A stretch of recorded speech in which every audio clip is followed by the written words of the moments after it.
الحمد لله، مبروك علينا كاملين. كنشكروا الجماهير المغربيه اللي حجات بكثافه اليوم. دعماتنا، ازراتنا. هي كان لها واحد الدور كبير في هذا الفوز هذا. كنتمنى انهم يحضروا معنا ان شاء الله المقابله النهائيه يوم الاربعاء باش نحتفلوا ان شاء الله بالكاس، لان اليوم كان هو النهائي بالنسبه لنا.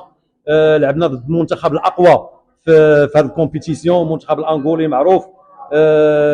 كنا عارفين بان المقابله غادي تكون صعيبه، لكن الحمد لله كنا واجدين. بهذه المناسبه كنبغي نشكر الجامعه الملكيه المغربيه لكره القدم، السيد الرئيس، على الدعم ديالو، على الامكانيات اللي وفر لنا باش اننا نقدروا نجهزوا هذا المنتخب هذا اليوم. الحمد لله احنا كمغاربه خاصنا نفتخروا بهذه اللاعبات اللي هما اصلا لاعبات ديال كره القدم العاديه، وشفناهم اليوم كيف تادابطاو مع الفوتسال اللي هو رياضه ماشي سهله، لكن الحمد لله بالعزيمه ديالهم، بالاصرار ديالهم، بالروح الوطنيه ديالهم، بينوا على انهم قادرين يقارعوا اعتاد المنتخبات العالميه.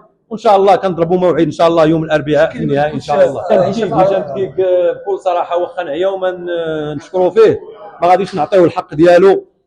هشام اخ، صديق، اب.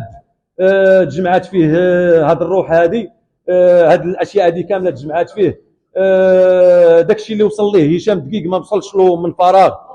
قلبه كبير، ما كيبخلش عليك باي معلومه. حنا طيله هذا الاستعداد هذا على هذا الكان هذه، هو كان معنا دائما، معنا في التمارين، دائما معنا في الاجتماعات. كيشجع اللاعبات. الحمد لله كنهدي ليه هذا التاهل المونديال، وكنقول ليه ان شاء الله بان غادي تهز اللقب ان شاء الله يوم الاربعاء.